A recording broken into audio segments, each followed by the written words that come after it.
শ্বশুর বাড়িতে এরকম কোনো লোক নাই যার কাছে তুমি মন থেকে মনের কথাগুলো শেয়ার করতে পারো। হ্যাঁ, এটা ঠিক যে শোনার লোক কিন্তু বহুত, ওই কথাগুলো বোঝার লোক কিন্তু কেউই নাই। আমার এই ছোট ছোট কথাগুলো কয়েকজনের গায়ে লাগতে পারে, কিন্তু এটাই বাস্তব। যাই হোক, এদিকে আমি সকাল সকাল ঘুম থেকে উঠা পড়লাম, যেহেতু এখন প্রায় মোটামুটি গরম পড়ে গেছে, ঠান্ডার ঝামেলাটা পার হয়ে গেছে। আর আগে তো একদম ঠান্ডার লিগে ঘুমের থেকে উঠতে ইচ্ছা করতো না, জল ধরতে ইচ্ছা করতো না।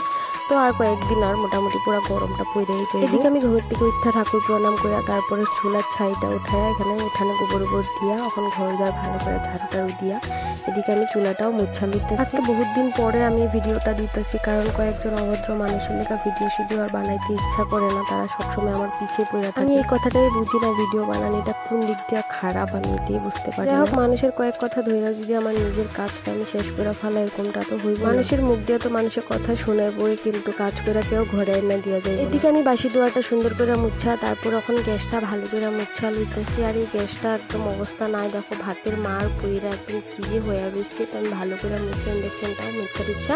এদিকে ভাত কিন্তু আমি বহাইয়া দিছি, তারপরে আয়া আমি উঠানটাও ভালো করে ঝাড়ু দিয়ে দিতেছি। আমার আজকের এই ছোট্ট মিনি ব্লগটা কিরকম হয়েছে অবশ্যই কিন্তু ছোট্ট করে একটা কমেন্ট করে দিও। এদিকে দেখো আমি সুন্দর করে উঠানটা ঝাড়ু দিয়ে লইছি, আর এদিকে বাঁশ পাতা পুইরা অবস্থা নাই হয়ে থাকে আমার উঠানে। একটু হাওয়া মারলে মানে বাঁশ পাতাগুলো সবগুলা ঘরে দুয়ারে ঢুকতে যায়। তো এদিকে দেখো আমি আয়া দেখতেছি আমার ভাতটা হয়ে গেছে, ভাতের মারটা ফালাইয়া তারপরে গেলাম গা নদীতে জল আনবার লিগে। ওখানে দেখো কিন্তু অনেকটাই সকাল, সূর্য মামাটা অল্প আগে দিয়ে উঠছে। তো এদিকে আমি জল নিতে আয়া পড়ছি। আর ওই পাশের জলগুলো দেখো পুরো নোংরা, আর এই যে গর্তটা বানাইছি এখানে জল কিন্তু একরকম ফিল্টার হয়ে বার হয়। তো আমি প্রথমে জলগুলো ফালাইয়া তারপরে পরিষ্কার জল উঠতেছে ওইগুলো। এখানে কিন্তু জলের খুব কষ্ট, কার এদিকে জলের এরকম কষ্ট অবশ্যই কিন্তু কমেন্ট করে জানাই। তো এদিকে দেখো আমার জল টল ভরাইয়া আয়া স্নান টান করে একবারে